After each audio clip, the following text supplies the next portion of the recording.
पूरा देवा भाऊ की है ही, पर महाराष्ट्र की सारी राजनीतिक पार्टियां कैसा चलती हैं वो देवा भाऊ तय करते हैं।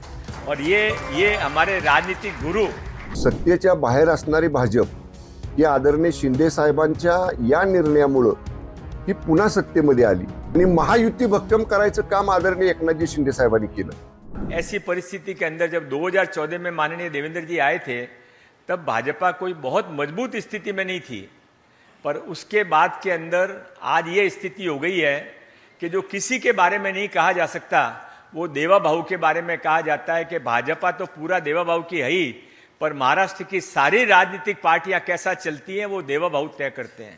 और ये हमारे राजनीतिक गुरु, इनके जो विभिन्न रूप हम देख रहे हैं, मैंने यहाँ पर अभी आर्टिफिशियल इंटेलिजेंस का सामने देखा हुआ है, उधर में स्किल का लगा हुआ था, तो मैंने अमित जी से रिक्वेस्ट करनी है, अमित जी के मन में क्या है वो तय करें।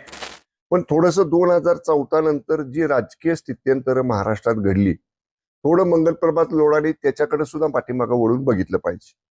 कारण 14 ते 19 जेव्हा भाजपचं आणि शिवसेनेचं सरकार होतं तेव्हा काय वस्तुस्थिती राज्यामध्ये होती हे आपण पाहिलं।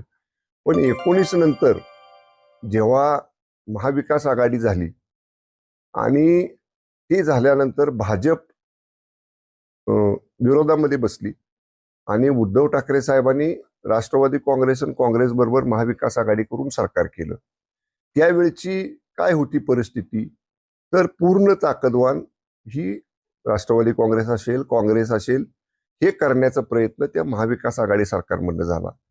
नंतरच्या काळात जेव्हा आदरणीय एकनाथजी शिंदे साहेबांनी कडक भूमिका घेतली 2022 ला आणि आम्ही 50 आमदारांनी आदरणीय एकनाथजी शिंदे साहेबांच्या नेतृत्वाखाली उठाव केला, तिथून खऱ्या अर्थानं स्थित्यंतर महाराष्ट्राच्या राजकीय परिस्थितीमध्ये झालं आणि सत्तेच्या बाहेर असणारी भाजप ही आदरणीय शिंदे साहेबांच्या या निर्णयामुळे ही पुन्हा सत्तेमध्ये आली आणि त्याचा परिणाम झाला की आदरणीय शिंदे साहेबांनी 2.5 वर्ष मुख्यमंत्री म्हणून जे राज्यामध्ये काम केलं ते महायुती म्हणूनच केलं। आम्ही मंत्रिमंडळामध्ये आदरणीय शिंदे साहेबांचे होतो।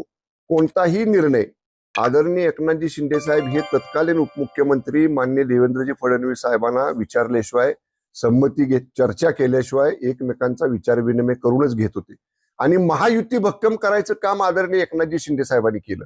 आणि आपण बघितलं असेल की शिंदे साहेबांची गती, शिंदे साहेबांची वेगवान कामाची पद्धत, जागेवर निर्णय घ्यायची क्षमता, त्यामुळं महायुतीला जे प्रचंड यश 2024 ला मिळालं त्याचं विधानसभेला त्याचं ते कारण आहे।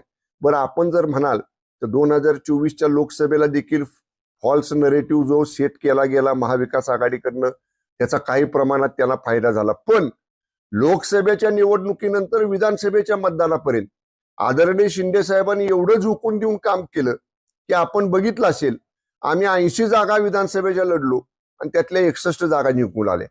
आणि मुख्यमंत्री माझी लाडकी बहीण योजना, 1 रुपयात पीक विमा, महिलांना 50% एसटी मध्ये सवलत, सुशिक्षित बेरोजगार तरुणांना प्रशिक्षण योजना, अशा वेगळ्या वेगळ्या क्षेत्रातल्या सगळ्या लोकांसाठी भरीव काम या आदरणीय शिंदे साहेबांच्या मुख्यमंत्री पदाच्या कालावधीमध्ये झालं। त्याचा परिणाम महायुती भक्कम होण्यामध्ये झाला।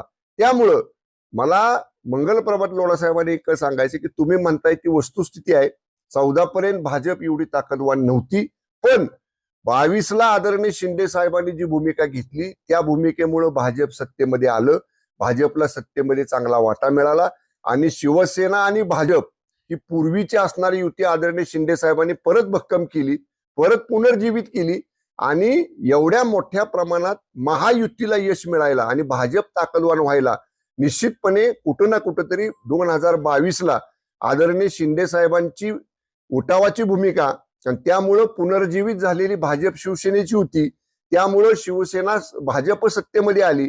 तसं बघाल तर आम्ही सत्तेमध्ये होतो ना 2019 ला, आम्हाला काय सत्तेतनं बाहेर जायची आवश्यकता नव्हती। बरं पुढे काय होणार आहे, बहुमत होणार आहे का नाही, आमदारकी टिकणार आहे का नाही, हे असलं काय आम्ही विचार केला नाही। आम्ही शिवसेना भाजपची युती भक्कम करायची म्हणून आम्ही सत्तेतनं बाहेर पडलो। त्यामुळे याही गोष्टीचा मंगलप्रभात लोढांनी निश्चितपणे या पार्श्वभूमीवर गांभीर्याने विचार। Subscribe now and press the bell icon. Never miss an update.